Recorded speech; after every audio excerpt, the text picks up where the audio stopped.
Здраво на сите! Ова се мои рецепти и денес ќе правиме браунис со чоколадо и путер од кикирики. Најпрво да ги погледнеме состојките.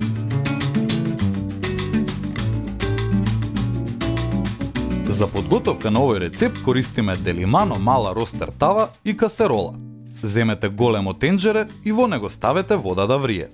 Врз тенџерето ставете длабок сад и стопете ги заедно чоколадото и путерот на пареа. Откако ќе добиете хомогена смеса, додадете една супена лажица путер од кикирики и оставете го да се растопи.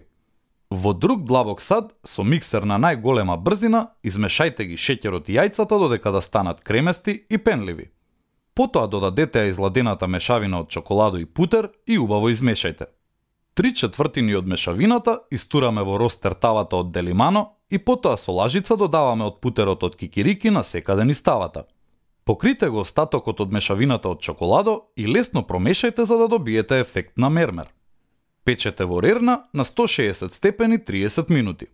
Десертот ќе биде малку мек во средината и кога ќе биде готов, но откако малку ќе се олади, ќе можете убаво да го сечете и јадете. За декорација исечкавме половина од M&M бомбоните и ги ставивме одозгора додека нашиот браунис е се уште топол. Оставете го малку да се олади, па потоа сечете и уживајте. Овој рецепт треба да има предупредување за здравјето. Се што можеме да кажеме е јадете со осет. И не заборавај, на сите ни е потребна идеја во кујната. Затоа, доколку ти се допаѓа овој рецепт, биди вистински пријател и сподели.